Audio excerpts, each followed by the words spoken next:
بسم اللہ الرحمن الرحیم۔ حدیث مبارکہ قرآن کی روشنی میں جو بندہ اپنی عمر لمبی کرنا چاہتا ہے اور چاہتا ہے کہ اس کا رزق بڑھ جائے تو وہ کیا کرے؟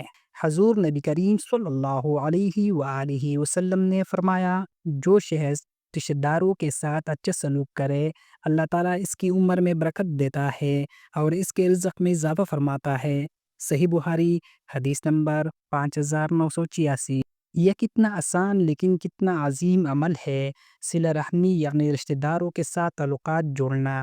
آج کے دور میں جہاں معمولی باتوں پر رشتے توڑ دیے جاتے ہیں، وہاں نبی کریم صلی اللہ علیہ وآلہ وسلم ہمیں سکھا رہے ہیں کہ رشتہ جوڑنے سے اللہ تعالیٰ خود عمر دراز کرتا ہے اور روزی کے دروازے کھول دیتا ہے۔ قرآن میں بھی اللہ تعالیٰ فرماتا ہے، اور اللہ سے ڈرو جس کے نام پر تم ایک دوسرے سے سوال کرتے ہو، اور رشتہ داروں کے تعلقات کو مت توڑو۔ سورۃ النساء آیت نمبر 1۔ تو آئیے آج ہم نیت کرتے ہیں کہ جن رشتوں سے ہم ناراض ہیں انہیں جوڑیں گے، اور اس عمل کے ذریعے نہ صرف دنیاوی فائدہ بلکہ اللہ کی رضا بھی حاصل کریں گے۔